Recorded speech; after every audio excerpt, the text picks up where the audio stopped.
Mm-hmm.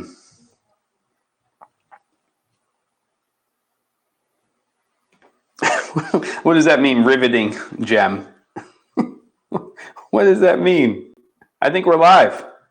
Something tells me we're live, and I don't know what was riveting, but you'll have to tell me, Rob. Welcome to the impromptu, unscheduled, but scheduled because you have to schedule a live stream. I'm Jem Schofield of the C47. I don't know who's in the chat. Twist, what is this? So, I think I'll have a drink with this one. Hey, David, Seth, Rob, Ryan. I don't understand the riveting Jem comment, but you'll have to.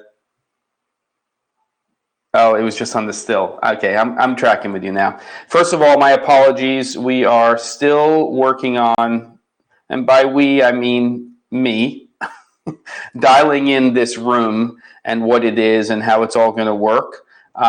It appears that I have Super Chat activated finally. I don't know what all that stuff is, but I turned it on because people told me I needed to turn it on. So to say this last week for, I would assume, all of us has been an emotional roller coaster is an understatement.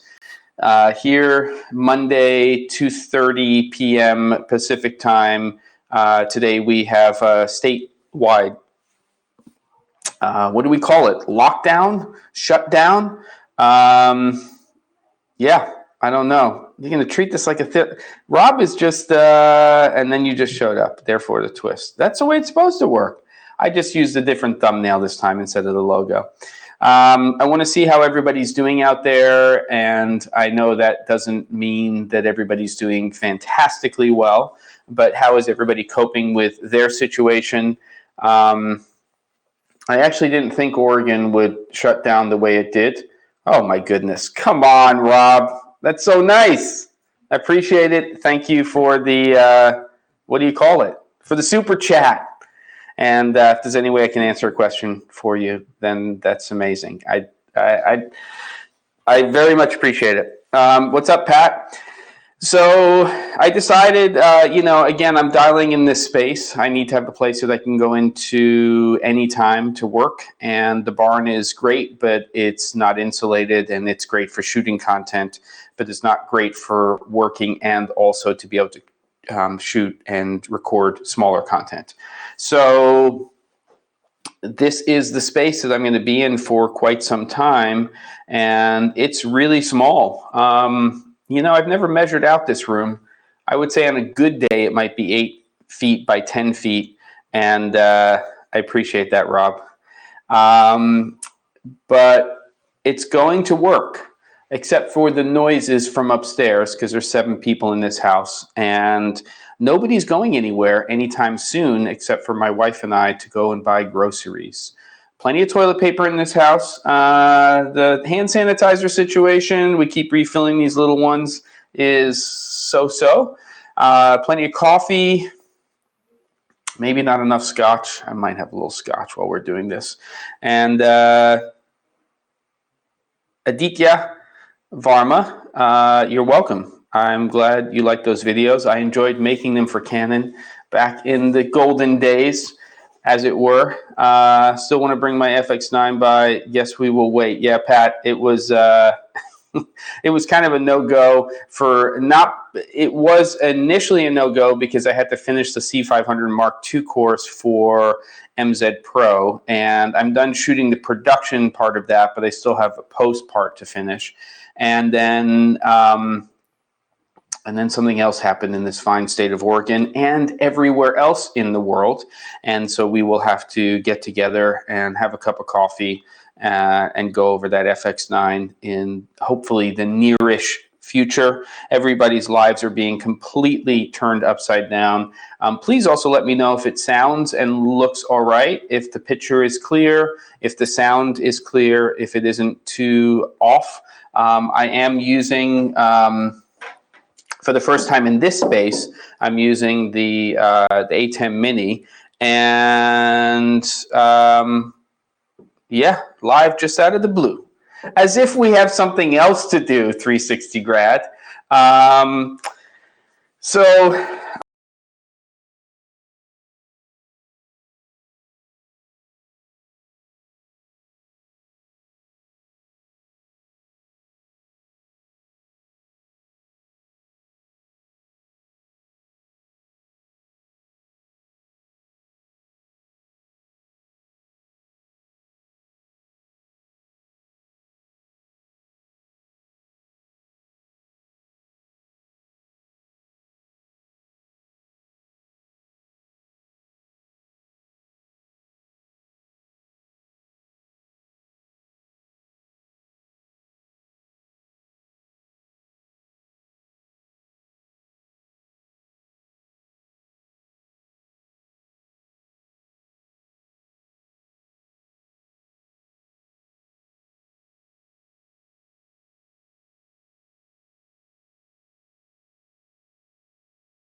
hmm.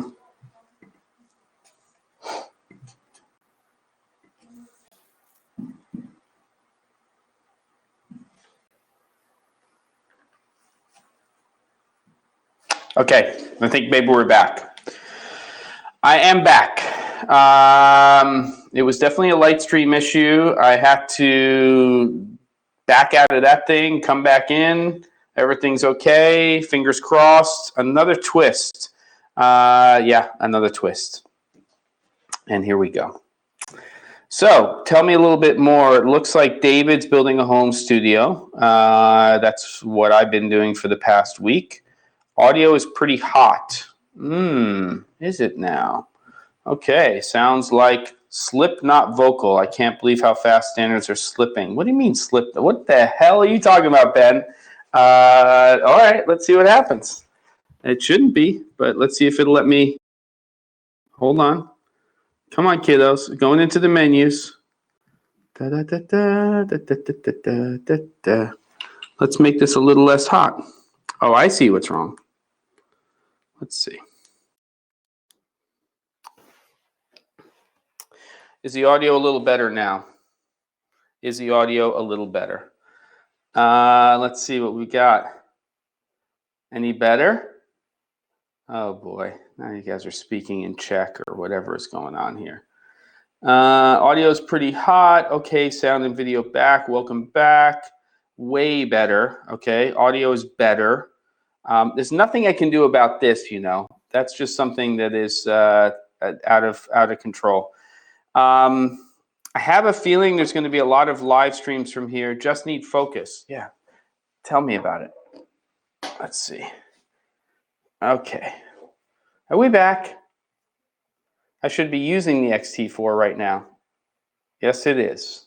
Are we focused? I can't see my live. Yeah, it looks like I'm focused now. I think we're okay. I think it's coming in. Just give it a second. We're okay. Oh, I know. Background is in focus instead of you. It shouldn't be now. Should be all good. Should be all.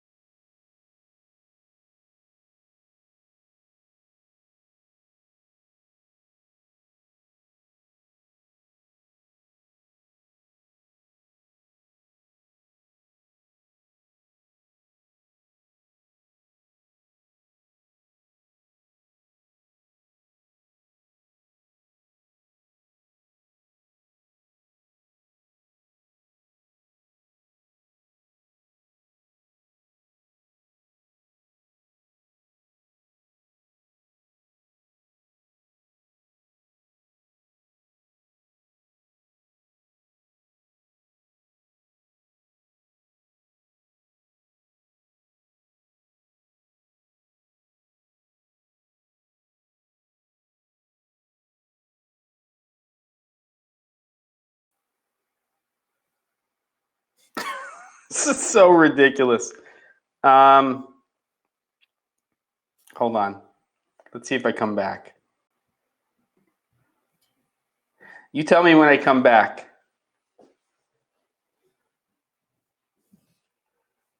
Okay. Seth, don't joke. The whole not being able to pay bills, we're all dealing with it. It's serious right now. Well, not everybody, but I sure I am. All right, should be in focus now. We're here. You guys are amazing.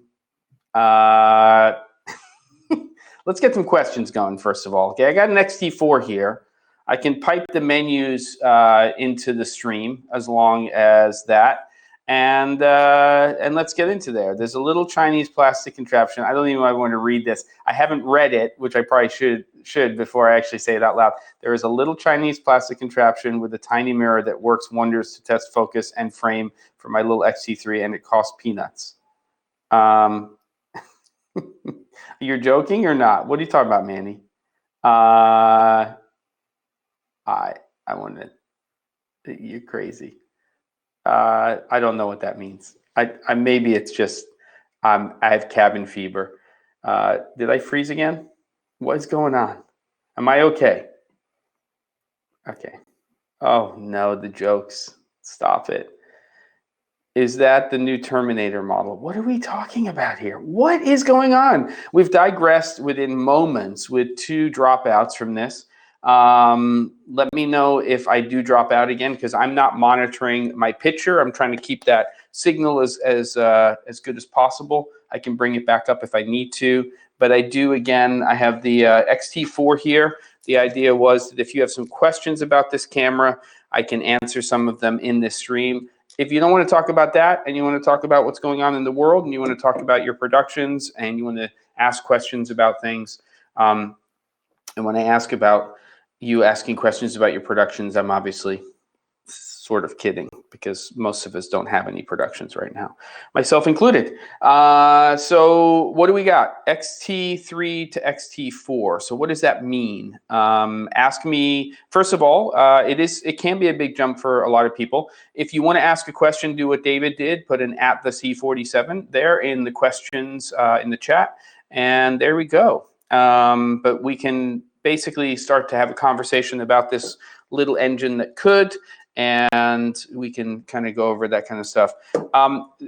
Christy, the noise seems to be slightly better. Fujifilm isn't known to be the low light king or queen out there in terms of what they're doing with their cameras, but I think that the low light performance is admirable now. You're definitely getting, I would say, for a lot of people, a big, huge jump from the XT2 to XT3. And then for some people, a big jump from the XT3 to the XT4. Why is that? Come on, George. I appreciate it. That's a shout out. Hey, you. No, hey, you. No, hey, you, George. If you need this flip out screen here, which of course conveniently gets in the way of cables, or the cables conveniently get in the way of it, then all you have to do is, of course, unplug that, get it into the right orientation, and you're fine. Then that's one huge thing. I would say that another big one is the fact that there's a dedicated movie switch here. So when you go into that mode, all of the menus are geared towards using this in basically video. So if I switch over here, let's see if everything happens. Hopefully you're going to see this feed. Let me push this up here. And I bring the menus up. There are no now still options for the menu. This is all stuff related to the video mode. So you're not sharing both of those. And you can go through here, and every single setting here for the entire camera is related to shooting in video. And it's nice because now you can have a dedicated audio menu, a dedicated timecode menu, a dedicated menu that's just for autofocus, manual focus, and image quality settings, and your movie settings. And so that's, to me, a big deal. There's also the Q button on here. Let me just see if it'll actually come up. Look, I have hand sanitizer. You hit Q, and the Q menu comes up, and it is specific to video. Somebody actually asked me a question about this the other day, And let's see if it actually comes up, because I'll be able to monitor it here. Yep, you can see it. And so you can create your own custom settings for different film simulations and shutter speeds and everything else. And so it's all dialable on here. So I think it's very nice that you can do that with the camera. So that's also kind of a big thing. And then, of course, for some people, the other big thing is going to be that you have IBIS, in-body image stabilization. So let me switch back over to me, because it probably went blank and you thought that I lost my connection again. And I didn't. I just turned off the camera. The camera body is not really much heavier than the X-T3. It's a scotch heavier, but nothing that noticeable. The grip actually feels a little better in your hand, and I don't have big hands. But I wouldn't really worry too much about the weight of the camera. It's still physically about the same size. The battery has almost twice the capacity, so that's a big advantage. And you really, I don't know how much battery draw there is for the IBIS system, but when it comes to everything else with the X-T3, things are pretty much the same. Meaning that with the X-T3, you could go up to 400 megabits per second and 10-bit 420 internally. If you're doing HEVC, which is H.265. So those things are the same. So the power draw should be pretty equivalent when you have the camera set to the same thing. The only question that I have is whether or not IBIS pulls a lot from there. Can you enable IAF with just holding a button down? And does IAF work in any AF area? It works for most of the frame itself. It's got very good coverage. I don't know what on paper it exactly is. I think I know what your question is. So what I'm going to do is switch over to the menus here. That was very meta. I was pointing at myself. That's kind of strange. And I'm going to go in here. And the question was, can you set that up to a button? So function setting, let's see. I'm going to switch over here. And let's just say that I wanted to set it up to function 2. And we're going to go in here, face detection. Yeah, you can, looks like you can choose and assign that to assignable buttons. And this is just giving you a sense of the things that you can assign to assignable buttons. And it's not that you couldn't do this on the X-T3, but obviously there's additional functionality here. So pretty extensive. There we go. All right, so I'm not going to mess with that too much now, but you guys can see what we have. And then there's this right here, which is now we have F log view assist. So when you are shooting in log with the camera, I could then go ahead and take that button and I could assign it to that. So let me go ahead and switch back over to here so I can see what's going on in the chat, because I can see there's some other questions that have come up. Let's see what we've got.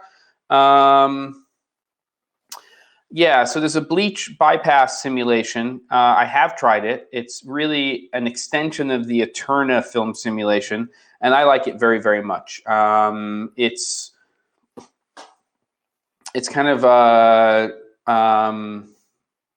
contrasty, boosty kind of look. I have samples of it on my footage video from a couple of weeks ago. Again, do an at the C47 if it's okay. Right, maybe 3200 to 6400 ISO range. Question. I mean, honestly, I probably wouldn't shoot over 3200 on this camera. Honestly, but that's pretty admirable. X-T4 or G9 stabilization, no experience with G9 stabilization. I think that one of the things you have to remember about IBIS is it's not an end-all to everything. It doesn't solve our entire problem. And there's some different options inside the camera for IBIS, and I'm still doing some tests because I just got this camera back.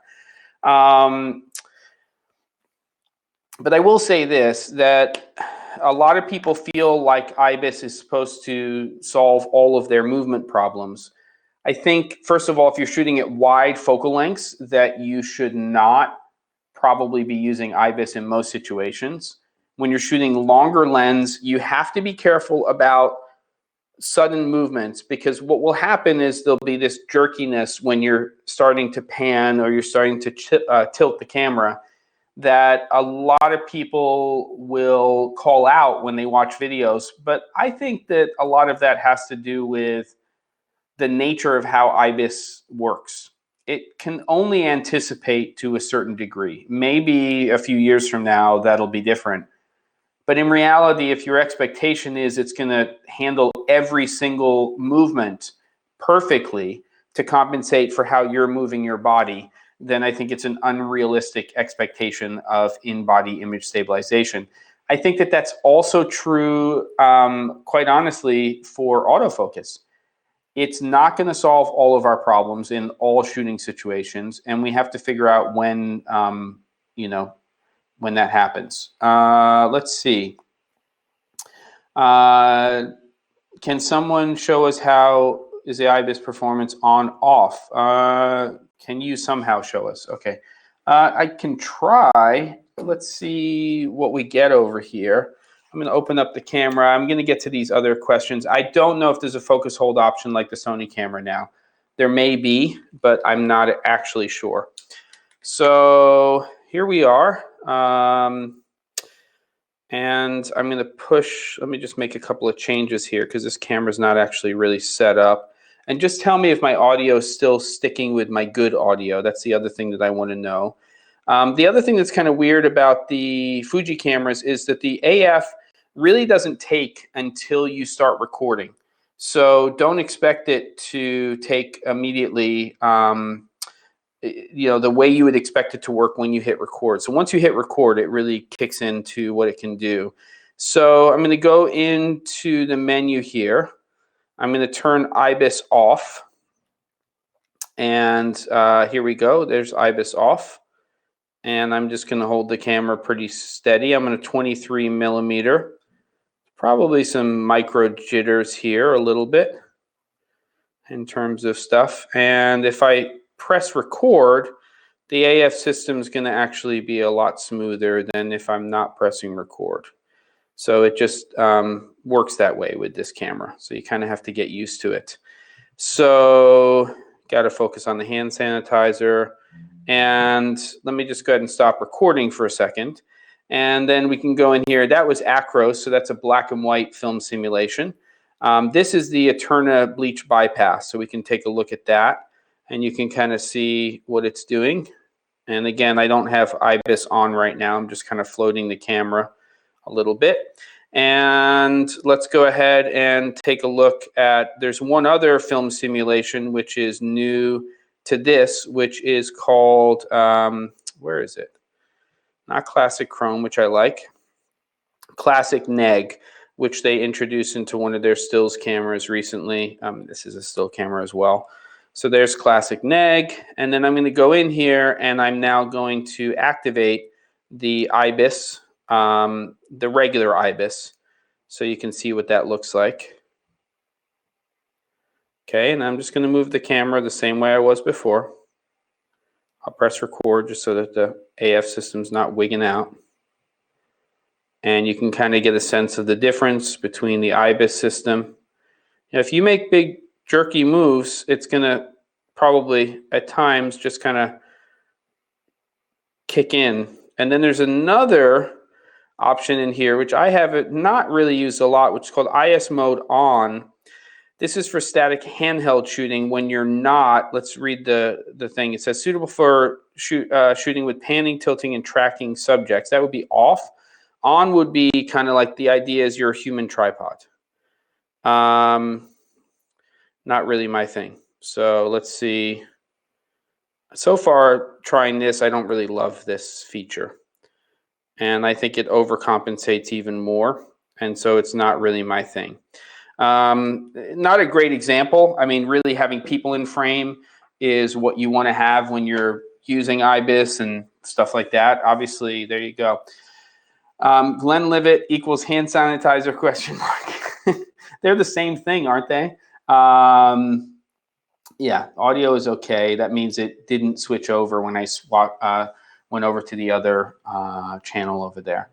XT4 would stop recording if the HDMI was accidentally unplugged, which sucked. I would like to know if there's still an issue with the XT4. I can test that for you right now, Carlos. So let me go ahead and turn this on because I have an HDMI cable plugged in. I'm going to go ahead and start recording. You're just watching me do this right now. And then I'm going to go ahead and unplug it. And let's see what happens. And the answer to your question is it does the same exact thing. It says storing, and it will actually stop recording. So that function has not changed in this camera, unfortunately. And I don't know if there's a way for us to, I don't think there's anything I can do with my settings that would allow me to change that. So there's your answer. And at least you know. Not the answer you were looking for, not the droids you're looking for, but at least you know that that's the case. So, and I see some new names here. Welcome to the channel. Why is Carlos saying that? I don't care at this point in time. I'm gonna accept that word in my chat, even if I get in trouble. You know that that YouTube is not having all of the stuff. You know, humans are not checking all the content as much, so you can get totally screwed by the bots. So maybe I'll be careful about that. Curious who makes the sensor inside the XT4. Yeah, I'm curious too. I have no idea, Trevor. It's a good camera. I like it. I don't know about the focus hold thing, Hubert, so I'm going to have to look into that later on. I'd be pecking around in the menus a little bit too long. Is it a China or Japan manufactured body? The answer is both, depending on the market. My understanding is the US versions of the XT4 are manufactured in Japan, but I may be wrong about that. But there you go. Don't worry about it, Carlos. I've never said that word in my life. Shit. Can someone show how the IBIS? Okay, we got that one right. I just want to make sure I haven't missed anything here in the chat. And then I don't know what else we've got here. Looking back again. Thank you very much for hanging in. Okay, good. Here we go. So scrolling down. So what other questions do we have about the XT4? And if it's not about the XT4, as always, whenever I do a live stream, I'm here to answer any questions you have about what you're doing with your equipment and how you're setting things up. Sure, here we go. 360 grad. I'm not going to have a lot because, trust me, with what's been going on, I've had a little whiskey over the last few days. But I will have a little just to answer that. Slanjava. So there you go. Ramp up in steps. Manny, are you referring to when you're using a lens?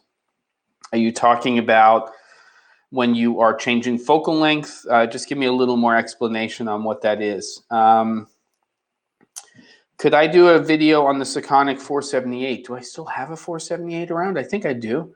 Yeah, I could probably do that. I did something on one of, did I do that one? I've done so many videos for people. Yeah, I could do that at some point, for sure.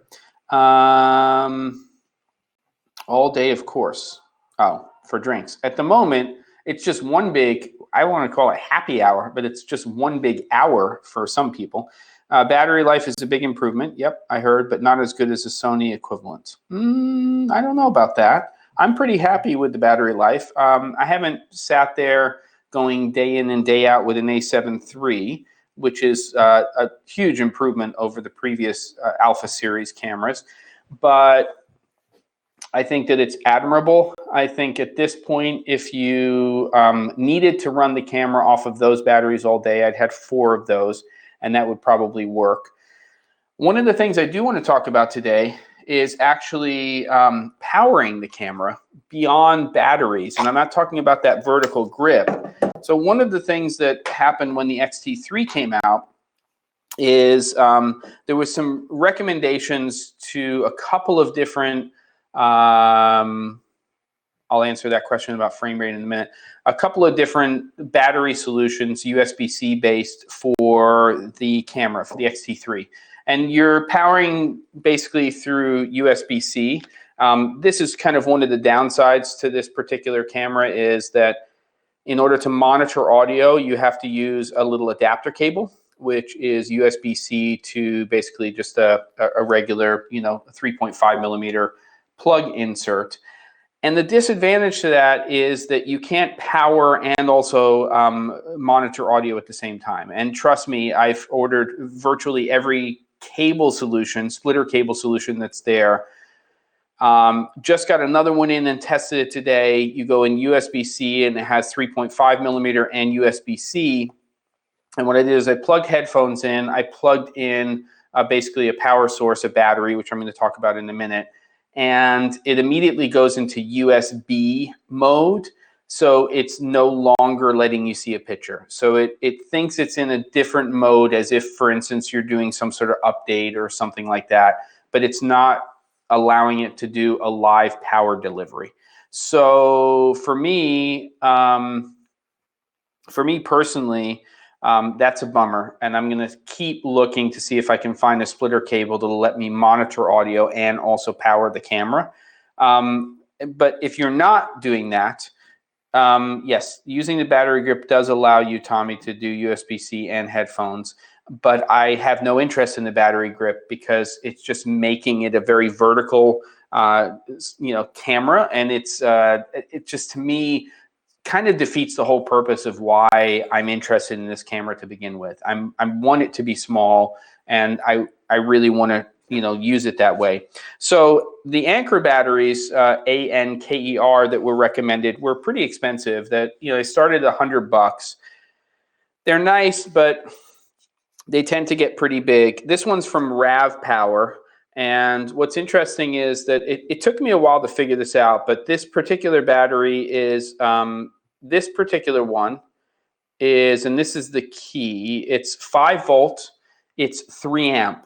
So you got to make sure it's 3 amp. Otherwise, you're going to have problems. Let me tell you, I went through a lot of these to get this right. And this battery, I think, was about $35. It's a 10,000 watt hour battery, or milliamp, sorry, it's not a watt hour battery, milliamp hour battery. It's a 29 watt 2-port, and the key is that it's got a PD USB-C port, which means power delivery. And you have to make sure that you use power delivery USB-C cables. So this is the thing that really sucks about USB-C, is they all look identical, but the inner workings of the cable could be Thunderbolt 3, power delivery support. They can deliver video over the cable. It's just a pain in the ass. So if anybody's interested, and I will do some more of this as I'm starting to kind of put the pieces of the puzzle together, I can list those batteries and those cables on Amazon. Unfortunately, right now it's taking longer to get things that are non-essential items. There you go. The other thing that I'm doing is I'm powering the camera directly from a wall outlet. Again, that just means you have to have the right USB-C power delivery plug, and then you have to have a power delivery USB-C to USB-C cable. So at the moment, it appears with both the X-T3 and X-T4, you have to have a battery in the bay, but you plug it in, and right now I can run this X-T3 or the X-T4 indefinitely from a wall. I have a 6-foot cable right now. I have a 10-foot cable arriving on Friday.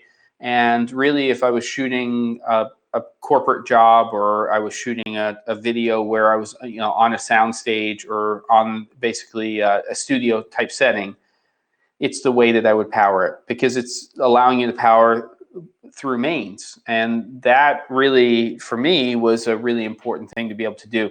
Now, it does come with the power adapter, and it does come with a cable. It's very short, the X-T4. But if you're going to really use it, you're going to need to get a longer cable. And the other thing is, if you're trying to actually charge the internal battery, you want to make sure that it's got some output.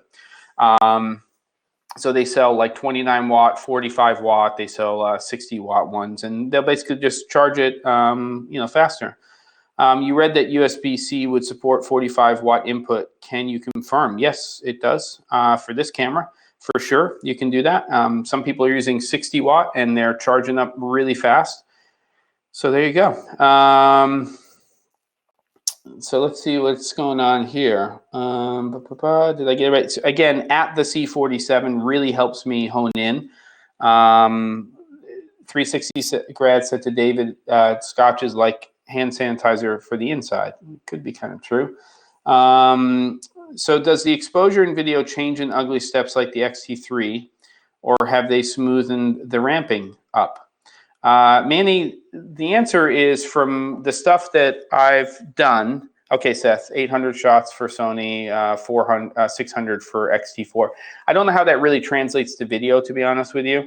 But for stills, I guess you're getting better battery off of the Sony. 240 frames per second, passable. 120 definitely better in terms of how clean it is. So there's an answer on that. And it starts to moire more at 240 frames per second. I'm sorry, I'm not trying to go off topic here. I will get back to that other thing that I was talking about. Help me out, everybody. Put an at the C47. So if it's a question for me or a comment to me, I can hone in on it. It's very hard to do that.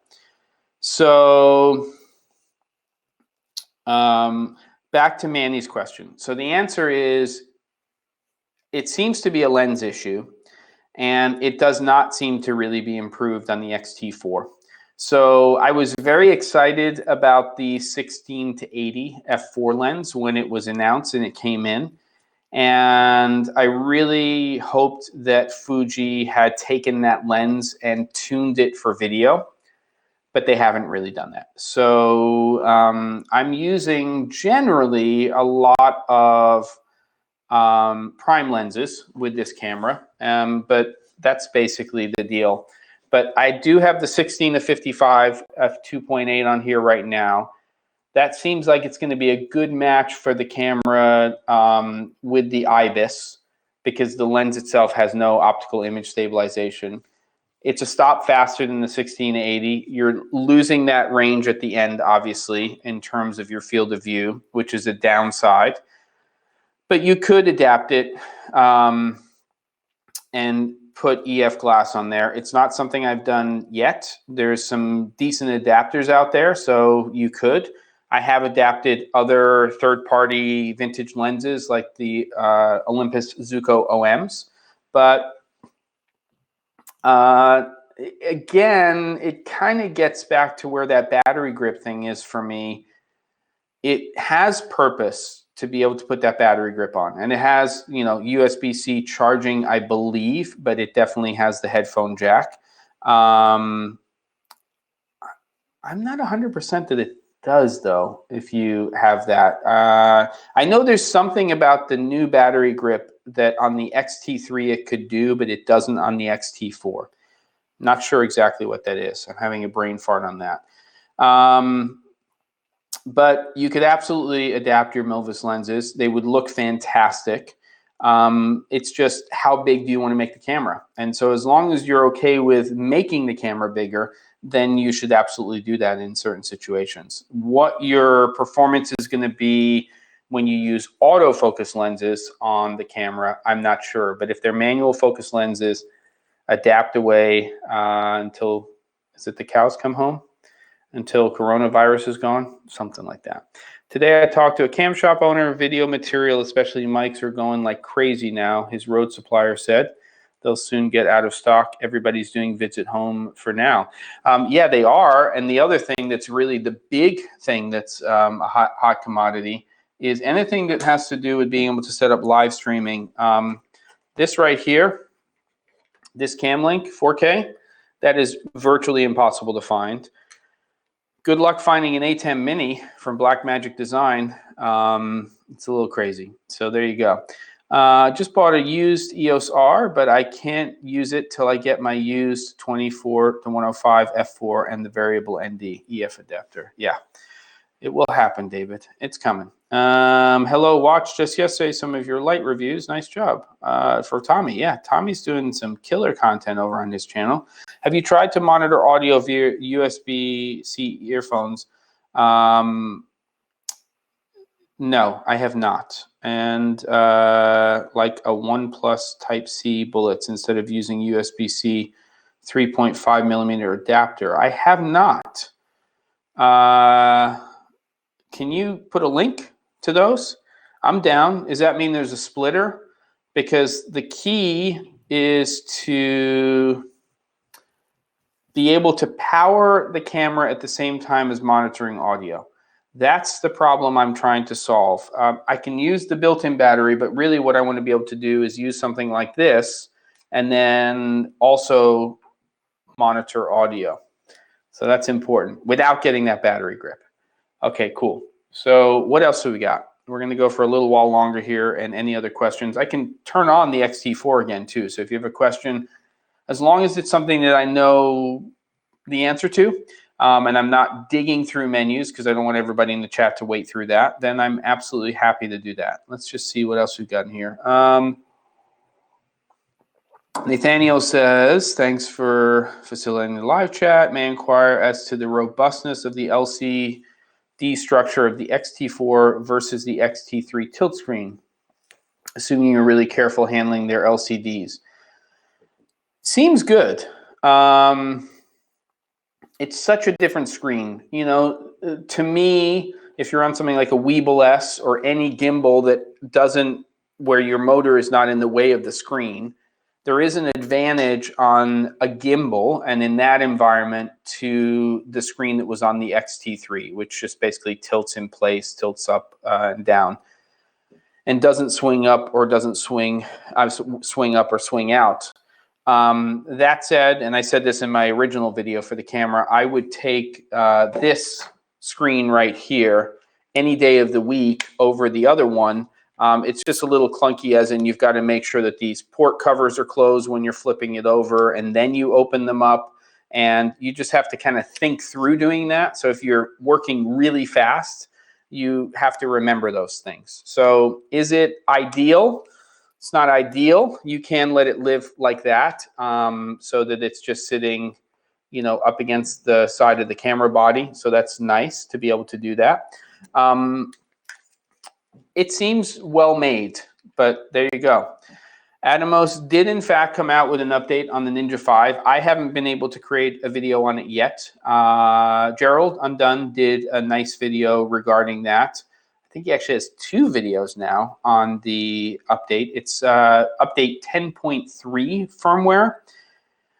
The big thing, especially when we're talking about pushing out from cameras like the X-T3, X-T4, is you can manually in the Atomos now decide whether you are bringing in full or legal range. So basically the legal range was the problem, and they have a new update which solves that problem so that you monitor and you record the signal properly. So it wasn't really an issue for F-Log, but it was definitely a problem when you were pushing out film simulation, and it was also a problem for other cameras. So there you go. What else do we have here? Let's go. Let's get some questions. Again, questions do not have to be just about this camera. Theoretically, you can power camera via USB-C and power bank and monitor audio via micro HDMI plus VGA plus audio. Yeah, man, that does not sound like fun. Also, Canon confirmed certain specs on the EOS R5. Yes, that looks like to be a beast. Do you notice any difference in video IQ between 18 to 55 and 16 to 55 now that you have IBIS on the X-T4? Haven't done those side-by-side tests. You know, Manny, the 18 to 55 is probably, except for the stepping, it's probably the best kit lens that's out there. It's great value, but the 16 to 55 for me, getting a little bit more of that and also getting a 2.8 all the way through the range is going to be important in certain situations. You just have to use these lenses as variable primes when you're using the zooms. what happens when you use 18 to 55 is it's using IBIS and the optical image stabilization together. So you don't have that option, obviously, on the 16 to 55 because it has no OIS. Whether or not that's desirable in terms of look and feel, I'm going to have to do some more tests. Have I tested the X-T4 and a Weebill S? I have. Do we have all the controls working? You don't.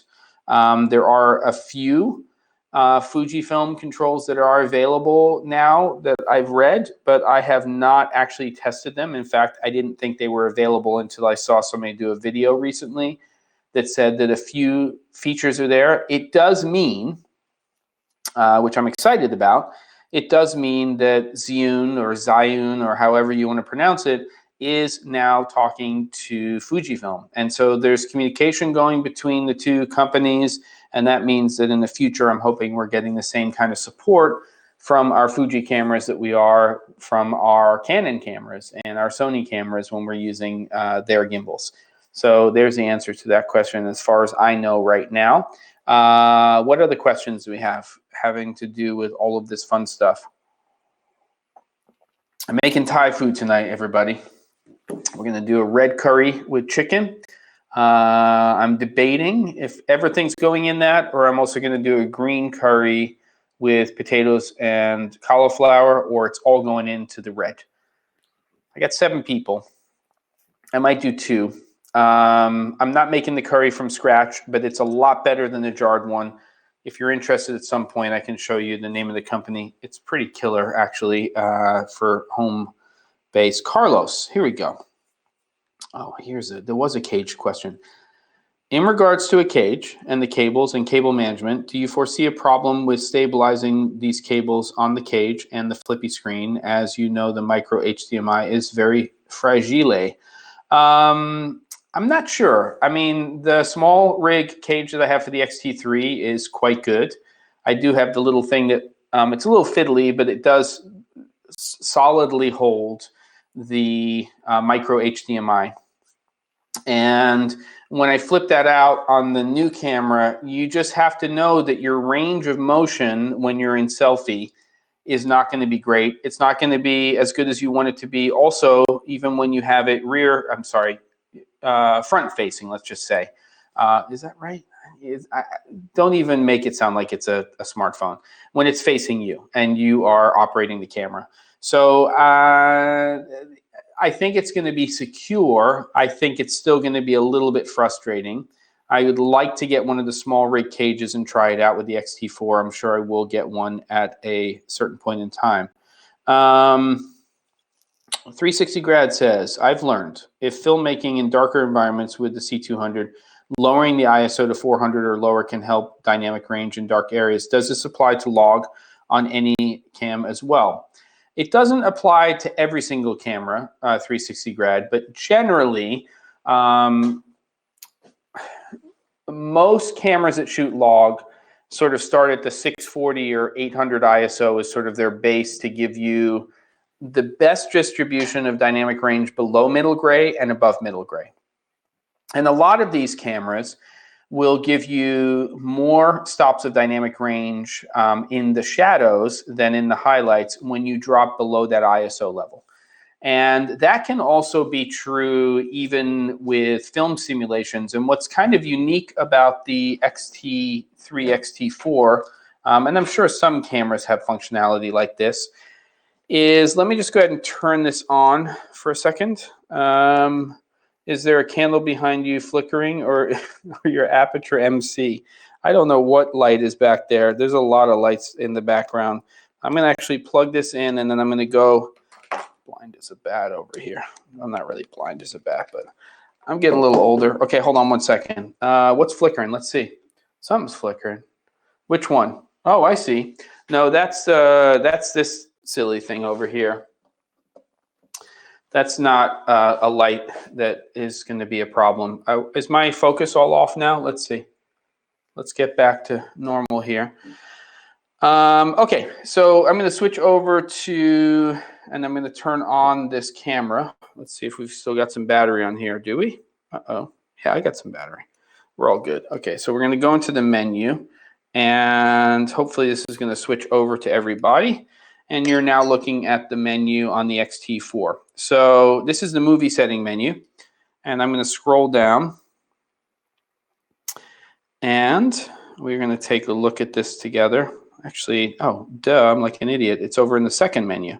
So menu, image quality setting. We go in and we choose our film simulation. So whatever that's going to be. And then you'll see down here that we have dynamic range, 100%, 200%, and 400%. Now, what happens with this camera is if you're at 100% and you're shooting with the camera, I can go ahead and I can decrease the ISO down to 160. That's the lowest ISO that I can shoot with the camera system, okay? As soon as I go into that same menu and I change the dynamic range to 200%, it basically takes that lowest amount and it basically says, okay, unless, no, we're here. We're going to come out of here. You're going to see that now it's a stop more. So the lowest ISO I can have is 320. And then 400%, we're going to go in here and we're going to go ahead and say 400%. And again, it's another stop. So boom, we're at 640 ISO as our lowest ISO setting. So what does that mean on this camera system? Well, what it basically means is that when you're shooting at DR100, you're favoring the shadows.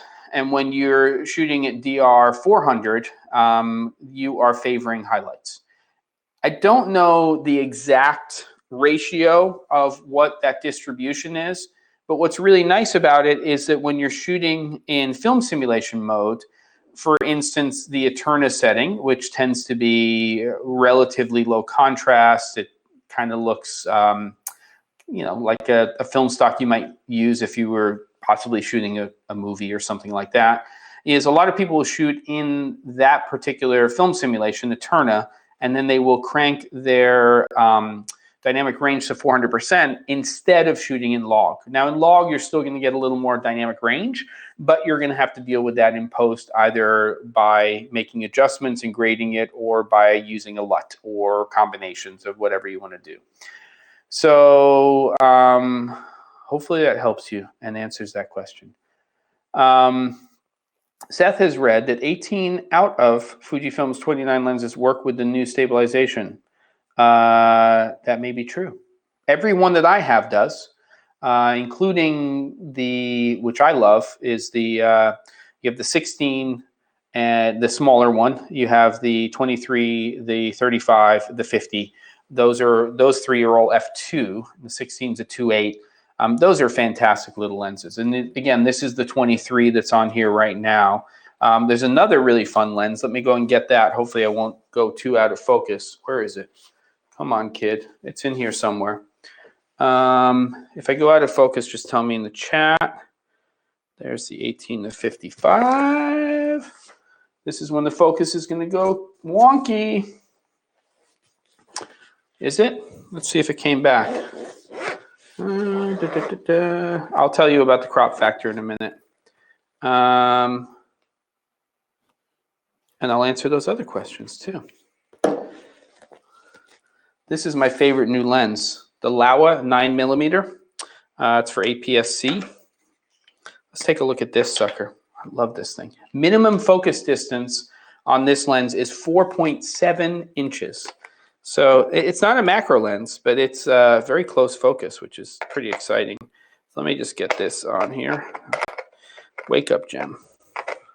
You know, when you're home all the time, things happen. Here we go. Boom. Let's go ahead and turn that on. Let me get a picture. That's amazing. Here we go.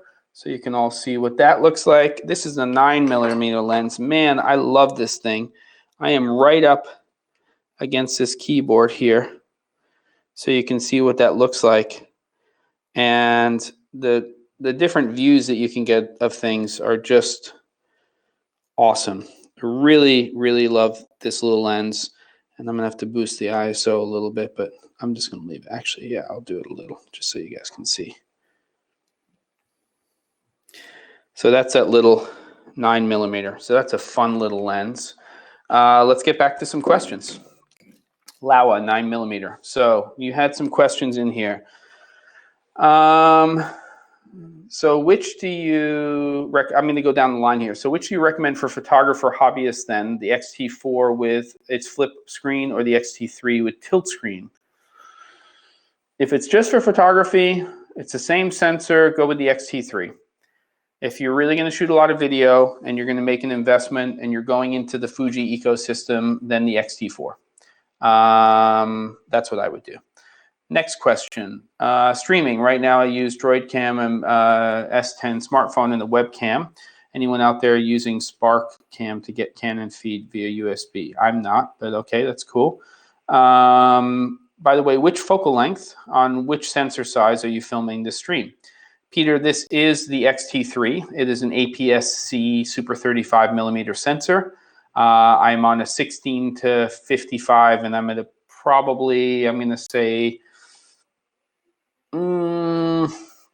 probably about a 20mm focal length right now, I can guess. Because if I was at a 23, I'd be in just a little bit tighter there. What is the crop factor when shooting 60p in 4K? I think it's a 1 point, hold on, I'll tell you right now. It's not as much as if you go to slow-mo. So we're going to go 60p. And that's the boom, and it is a 1.18x crop factor. Some of the slow-mo stuff gets into some tighter stuff there when you're going to that. So if I go into, it's a 1.29x crop factor for some of the high-speed stuff. So I can go in here, and if I do, let's say, 2398 at 240, that's a 1.29x crop factor. 120 is the same. It's a 1.29. So there you go. And when you're using the digital image stabilization, which is on top of the IBIS, it's an extra 10% that it's cropping in if you want that. I'm not loving that right now, so I probably wouldn't use it very much. I've heard that 15 out of 20 Hot Wheels cars have David, I was waiting for that. I like the Laowas too, just a bit sad. Most of their wide angles are APS-C. Yes, they do make an equivalent, though, 360 grad, which is a 12mm Laowa, which would be the lens that you would get for a full-frame camera if you wanted to get a similar field of view to the 9. In fact, it's even a little bit wider, because if you do the math, I think the 9 becomes about a 13.5mm focal length. So they got stuff, and they got I'm excited about trying the 65mm. It's their second macro lens in that size. I think they had the 60 before. 65 is even smaller. Looks to be a bang-up lens. So there you go. What do we got? Did I get to all these questions? Yes, new firmware. What? Emerald Cage. Boom. What do we got? Yeah, no problem. What else we got for questions? I'm going to wrap this thing up soon. We've gone for about an hour. How did that happen? I got to make that Thai food pretty soon. How's everybody doing, by the way? Just honestly, with all of this stuff, I can't imagine that most of you aren't having your moments. I know my sleep patterns are all over the place. I don't know how this thing plays out in the end. I think that the vast majority of us, absolute majority of us, are going to be totally fine. But there's a lot of unknowns, and of course, certain segments of this industry are going to absolutely boom when it comes to all of this, and other ones are going to be completely crushed. So there you go. Rob, thank you very much. Hopefully I'll see you on Wednesday at Cameron Flask. I don't know if the firmware releases will slow down. We'll have to see how that goes. And all the best. A little stressed out, but dealing. Yeah, it is stressful. I mean, look, it's stressful if you are just you. I can tell you from my standpoint that it becomes definitely a different stress level, and I know a lot of you do have children, when the family component of it comes in. To my knowledge, Seth, yes, all the Laowa lenses are manual focus. And yeah, I will stay safe, Andres. Everything's shut down in Switzerland. Ghost towns, same here in Oregon. As of today, we basically essential stuff only. If you're stressed, have a glass of wine, a bit of cheese, and listen to a little jazz. It helps. You know, you've got to put normalcy into your routines. I think it's really important, and one of the most important things that you can do, as stressed out as you are, and I find that this is probably the hardest thing that you have to push yourself through every single day, is you have to stay productive. You have to do something. And, you know, okay, you can binge watch a series if you want to, but being productive and thinking to the future is definitely very, very important for all of us right now. Obviously, staying in communication with the people that are your friends, that are your family, the people that you love, is also very important. And it's important for you, but it's probably even more important for them.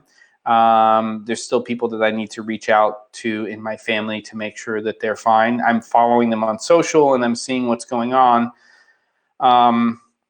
But it's important. And without going on too much of a tangent here, say thank you to the people who are in those essential jobs, that when you are going to a supermarket, you're going to a bank, you're going to a gas or petrol station, say thank you to those people, because they don't have a choice.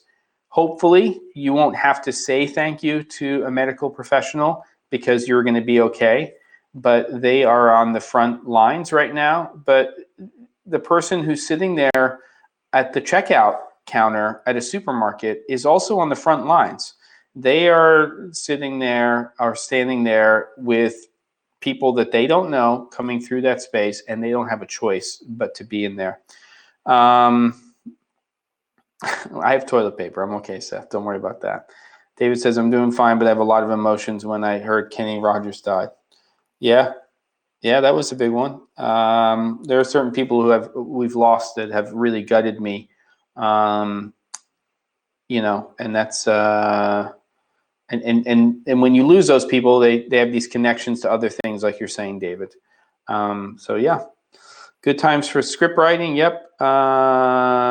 Yeah, and for anybody out there again that is there, and check in on your neighbors who are elderly, and I don't mean knock on their door and stand less than 6 feet away from them. I mean, you know, if you see them outside or you have contact information for them, if you're going to run down to town and you're going to do a supermarket run, ask them if they need anything. Yeah, it's crazy. We're all dealing with this together, everybody, in our own way. I think I'll be doing more of these sort of unscheduled impromptu live streams. It's a good way for us to kind of chat and to just have some communication and to do that kind of stuff. I'm happy if somebody has a real question that they want to ask right now related to production to stay here for a couple more minutes. And macro photography is going to get huge. That's funny. Yeah, the amount of stuff. The art of photography, he's going to do a whole bunch of stuff where he's going to bring back lessons, and people can do them within their own home and stuff like that. If you have the ability to get outside, do that for sure. That's important. Obviously, within the restrictions that are being imposed on your county, your town, your city, your state, your country, province, whatever it is, and do that. But if you are fortunate enough to be in a space where you have space, then take advantage of that. Yeah, Art of Photography is great. Great channel. What else? Any other questions that you have that are just sort of standard? Anything related to what you're trying to figure out with your home studio and things like that? Bill, you missed it all. Yeah, so there you go. Hope to see some vids from you on lights. Yes, that's going to happen. Setting up this whole infrastructure within this, you know, apocalypse that we're dealing with is been interesting to say the least. Building out this kind of space and everything that I'm doing. And part of that is so that I can create more content. You know, it's just the runway always takes 3 times longer. So we'll see what that is. I will be going live at 7 Eastern. Is that tonight, Six String Brian? It's music related, but a little diversion nonetheless. So go ahead and post your channel on here. If it's just put your channel here into the chat so that people can see that. And less politics, more photography. Absolutely. I don't know if I was really digressing into politics here. I was just more talking about, if you meant me, more about, just sort of us dealing with this situation. Everybody stay safe, and let's do one of these again, I guess. Well, now we're up to 35 people. What's the questions? What are we doing? What are we talking about? Screw it. I'll have a little more scotch. I don't have to start the Thai food until 4 o'clock. So I could be okay. Let's see. Anything else? I just want to see if, something pressing has happened in the world. Let me just check my phone just to make sure I don't have to answer as if a huge job might have come in. The answer is no, no, no, no, no. No new jobs came in. There you go. What do you think about that? Yes, tonight. Put your channel in there, Six String Brian. How about making a challenge short film maybe on my channel? I'd do it. Yeah. You know what I'd like to do? I used to own the domain I might still have it, 9x16 or 9x16films.com. And even though it goes against everything that I would ever do, we did a long time ago, years ago, we did like a 9x16 film contest. I could do something. And maybe I'd do a giveaway. It wouldn't be brandy spanky new in the box, but I could give away a microphone or a light or something like that. That would be kind of fun.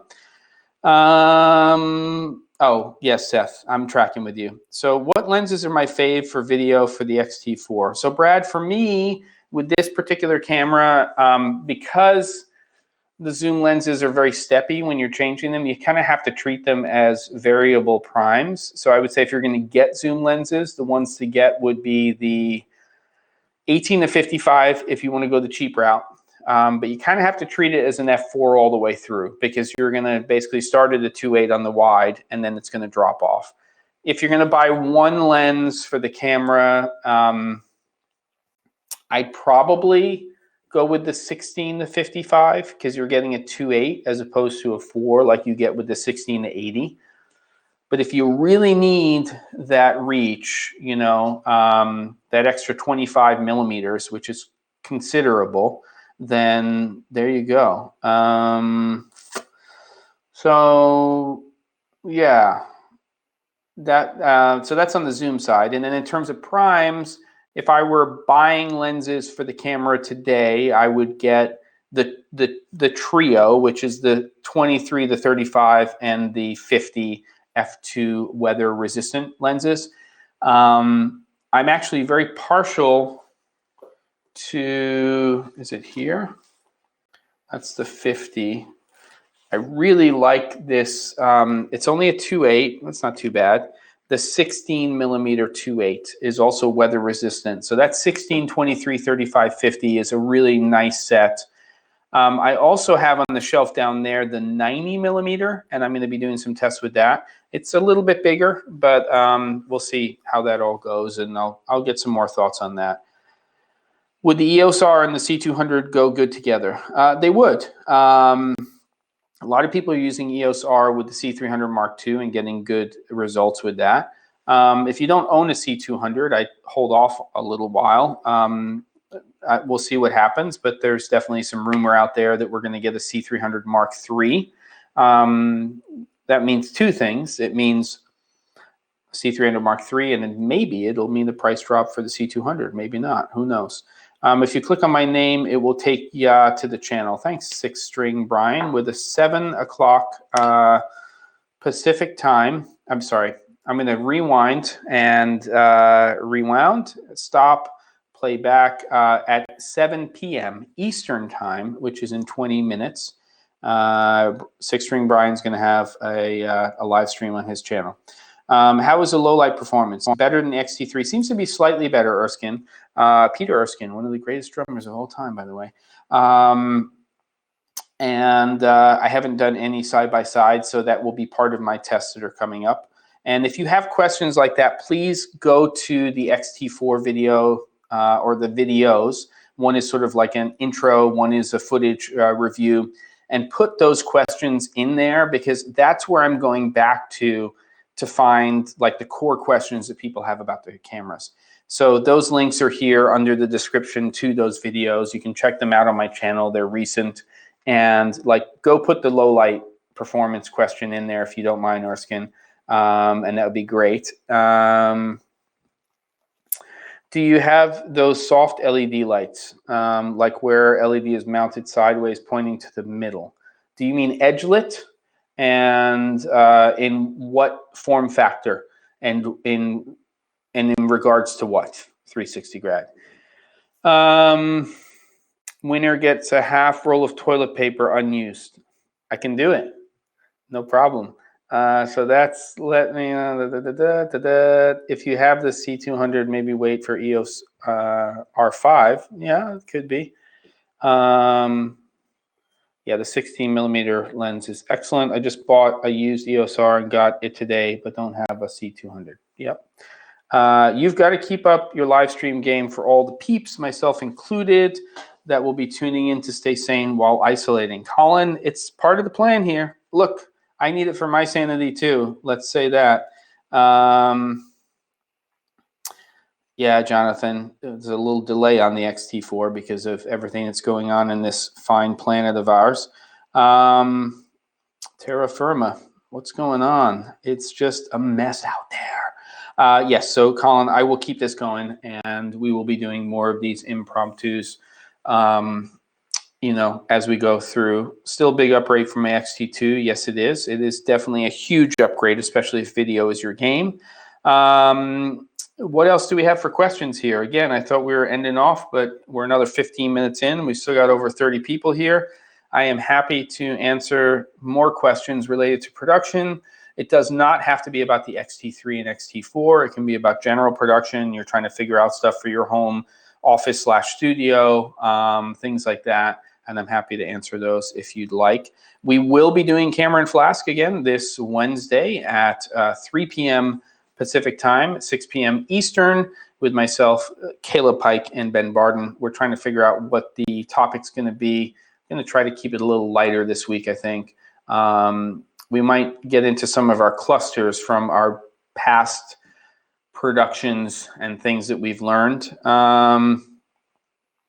As Film Riot says, write, shoot, edit, repeat. Absolutely, David. Ryan Connolly and his team over there are doing an excellent job of cranking out content, as they always have. If you want to take a look at it, there's a whole series that is on my channel. If you look on the homepage and scroll down, you'll see somebody getting prosthetics on their face. Is that the right word? Yes. A mask, and that was part of a short that they shot with the C100 Mark II, and I produced an entire series of videos, and that's on there. I went down to Texas and hung out with Ryan and the whole gang down there. And it was the first time when we shot that Ryan Connolly had ever worked with another DP, because he had always, shot his own stuff. So who was the DP? It was a fellow by the name of Ryan Booth, who is an excellent cinematographer, but also now really becoming better known as a director. So that was really fun. Anybody else do real estate with XT3? I don't know. Regarding soft light, look up, for example, soft light. Oh, I don't know. What is that funky looking soft light you have written on there? Let's paste that into a web browser and see what kind of, are you sure I should click on this? Is this some sort of like deep state thing? Oh, I see. Yeah, I have a couple of lights like that. Those are edge lit. The ones that I had were from, I still have them from ICANN. I have round ones and I have rectangular ones. They're powered off of Sony NPF style batteries, and they're nice and soft. I just don't like the fact that now, at least the ones I have, they were daylight only. And I think when I'm making investments in lights, for the most part, I am using at least bicolor, so I can change the color temperature. So Pat, the Film Riot crew is as cool as they seem to be. They are super stand-up people of this world. They are there to do exactly what you see they are doing with the content they're creating. They are passionate about filmmaking, and Ryan sort of is the captain of the ship, but the rest of them are incredibly talented. All of them. and it was really fantastic to work on that. It was a long time ago, and it's very much, for the most part, a family affair. And I'd love to work with Ryan again in the future. He really knows his stuff, and he creates really great content. What is the best camera for photography, 50 megapixel or 20 megapixel? That's a big stretch there, both with a full frame sensor. There is no best camera for photography, and there's no best camera for video. A lot of it has to do with, at this point, because so many of the cameras are so good at what they're doing, is the experience of you using that camera. Fujifilm cameras are not the right cameras for everybody, either for stills or for video. There's something about that experience of me using those cameras, the X-T3, X-T4, that really fit me and what I'm looking for, especially in the hybrid camera system. There are other people who will say A7 III, other people will say a GH5, GH5S, S1, S1H. You know, it really has a lot to do with the user. Sometimes it's their history and they are used to being in a certain ecosystem. Sometimes it's as simple as, I love the menu system because they all take great pictures. Some of it has to do with, you know, with the XT series, how tactile they are, the dials, and how I can change things when I'm shooting with the camera without poking into menus too much. I love assignable buttons and things like that. You know, full frame sensor is a tough one when you're talking about still photography, because if you're not talking about video in part of that conversation, then you should absolutely also be looking at you know, cameras from Nikon, and some of the other, you know, manufacturers out there. But the big players are, of course, Canon.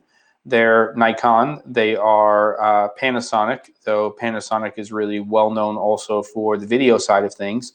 And you have to figure out, are you trying to buy a camera as a hybrid camera system, or are you buying a camera for that, you know, for that to be a still camera? And then your decisions are very different, because then you might even say, well, maybe I'll look at medium format. And, you know, that's another option for stuff.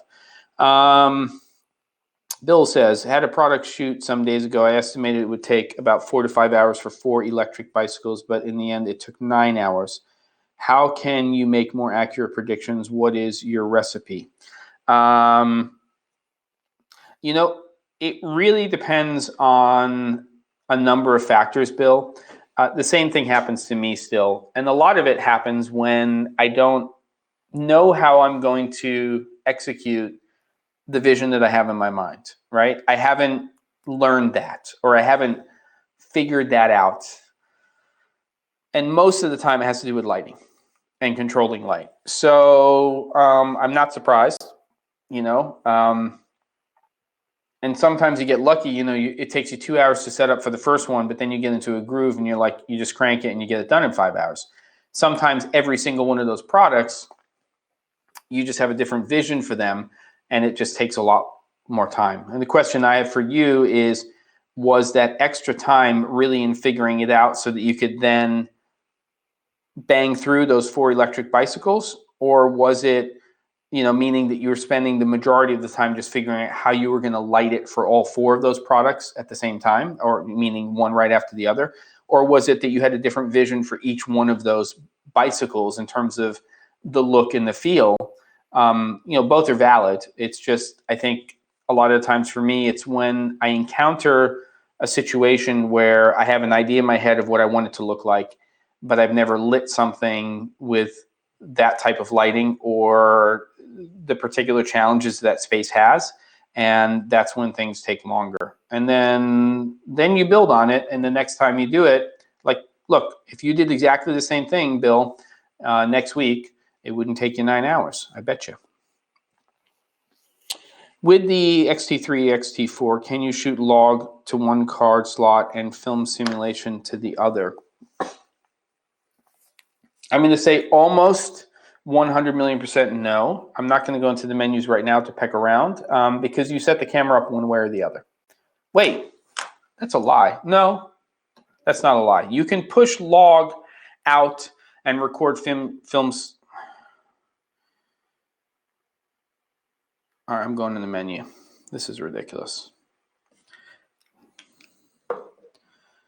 So no, what you can do is you can decide whether or not you are pushing log out and recording internally in film simulation. So you can do film simulation, You can do log, meaning card externally. You can do film simulation to SD card, log out. You can do log to SD card and then film simulation out. But you cannot record to the two different cards with one and the other. Yeah, so that's the way it works. You can record to both cards at the same time now, though, with the X-T4. Pat, thank you very much. I appreciate it. We're going to end off soon. David, is the Canon 24-105 f4 a decent lens? I was trying to save money and just get a lens to use with the EOS R. It is. I mean, it's a workhorse. We've talked about it on Camera and Flask. It's an underwhelming lens in the fact that there's nothing special about it, but it's a great lens on a full frame camera for lots of different things. So for video, it's great. It's got image stabilization. It's, set it up so that you have your peripheral illumination correction on and, some other things, because it knows there's, data inside the camera body about that lens. And it will make sure that, it's compensating for vignetting and stuff like that. And as you're zooming to the longer end of the lens, there really is a little bit of drop off in terms of light, but there should be some settings inside of there that help compensate. It's a lens you got to have in your kit for sure. I own 2 of them, and they still work. They still, meaning not that they're broken or not. They work, like they're part of jobs, and we use that lens. I was in the studio and kept the same lighting with almost no adjustments. There was so many unpredictable factors, though. Lack of vision was one of them for sure. Could that be the next subject for Camera and Flask? Yeah, it could be. Yeah, it really could be. It's called? So there's a site called ShotDeck. See if you can sign up for it. They'll ask you for a link to your site and stuff. And it's basically a place where you can create lookbooks and things like that. And one of the things that you need is you need inspiration. When you have a vision for something, that doesn't always just come from your head. You have to do some research. You have to find sample images that are going to be used, product photographs, scenes from films, things that, help you do that kind of stuff. If you need to use a lens only for filming, do you really need 105? You could get Canon's Nifty 50 and a Pancake for around $200. You could. I actually partial to the little 40 millimeter Pancake lens. I think it's great, but you do need it. That 24-105 is a workhorse. So you're shooting interviews, doing stuff like that. Good topic, Bill. David, you're welcome. I think that's it. If you're here and you have never been here, or you've been here and you have never decided to say, hey, let me subscribe. I'm not too much of a pain in the ass. I don't bother people too much. I'm here to help you figure stuff out and hopefully help you learn something. And it is now time to start figuring out how I'm going to be making that Thai food for tonight. Got some prep to do, some mise en place. And to all of you, where most of us are inside, be safe when you're going out there into the world. Take care of yourself and your friends and your family in whatever way you can. And Slanjava. I'm going to go ahead and push the logo if I could ever find it. And if you have any parting words, go for it. Here we are. I'm going to the logo. And it's been a pleasure, as always, everybody. See you soon. Oh, internal error. I guess it's not going to push the logo. Let's see if it works. Come on. Maybe I can force it to push. Let's see. I don't know what's going on here. Send to live. Here we go. Yeah, do that. But it looks like it's not pushing the logo. Let's see if I can get it to do it. I'm looking here on the stream. I don't know if it's ever going to happen. Maybe there's no way I can end this stream. I might just have to do that. You are welcome, 360 grad. Bye to everybody. Doesn't look like this is pushing. If it does, and I cut off, then there we go. Is it going to go? Maybe. Logo? It's not a logo. I don't know. This is the dumbest thing ever. I think I'm going to go to YouTube, and you're going to see me end the stream. I'll stop talking for a minute, so it's another hour. We'll see how this all goes. Let me end the stream on YouTube. Yeah. Where is that? What? It's like the whole system's broken. It is ridiculous. Unbelievable. Here we go. I can do it right here. It's a beautiful thing. Let's see. Boom. Boom.